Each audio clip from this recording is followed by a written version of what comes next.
meeting between Senate Democratic leader Chuck Schumer and President Biden that Mr. Biden would forget why he had called. It was George Clooney writing that opinion piece that was...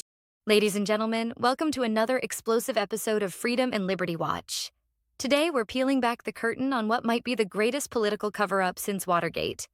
While Americans were watching their savings evaporate faster than ice cream in July, the Democratic establishment was orchestrating the greatest exit since Elvis left the building.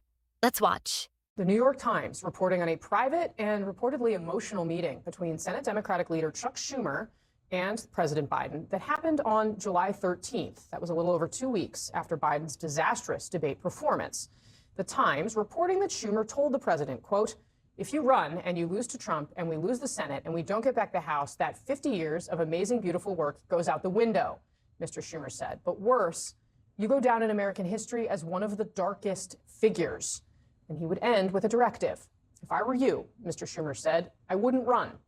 And I'm urging you not to run." Absolutely fascinating, isn't it? After that catastrophic June debate performance that made a goldfish look articulate, Chuck Schumer took that fateful 4-hour journey to Rehoboth Beach. Only 5 Democratic senators would have supported Biden in a secret ballot. 5. That's fewer people than it takes to staff a McDonald's drive-thru. Watch this carefully. I mean, can I remind everybody that George Clooney, not Chuck Schumer, not Barack Obama, not Nancy Pelosi, it was George Clooney writing that opinion piece that was a catalyst for the domino effect that then caused President Biden to step aside and get out of the race. Now, here's where Hollywood meets Washington in the most ridiculous plot twist since Sharknado. The mainstream media wants us to believe that George Clooney, yes, the guy who killed Batman, was the mastermind behind Biden's exit. Because naturally, when your presidency is imploding, you don't consult your cabinet. You wait for Batman's understudy to write an op-ed. Schumer had been concerned that Mr. Biden was going to lose to Mr. Trump and cost Democrats Congress. It wasn't that he thought Mr. Biden was not capable of the job during their weekday conversations. The president often rambled, but he always rambled. Once in a while, Mr. Biden would forget why he had called. But Mr. Schumer thought little of it. He was convinced that Mr. Biden could handle the job. But with the Republican messaging machine deriding him relentlessly as old and senile, Democrats were hard-pressed to land any attacks on Mr. Trump.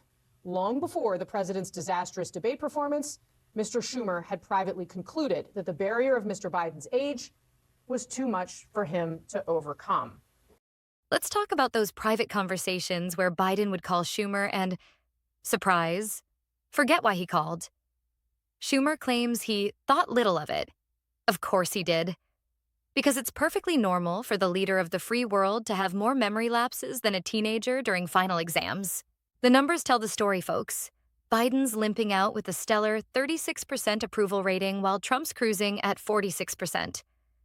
But here's the real kicker. Schumer knew about these concerning patterns for months. Those rambling calls, those forgotten conversations. That wasn't just senior moments. That was a pattern they deliberately kept hidden until they could orchestrate their perfect political theater. Drop your thoughts below. Should there be a congressional investigation into the Democratic leadership's role in concealing Biden's condition? Don't forget to smash that subscribe button and join us on Freedom and Liberty Watch as we continue to expose the truth they don't want you to know.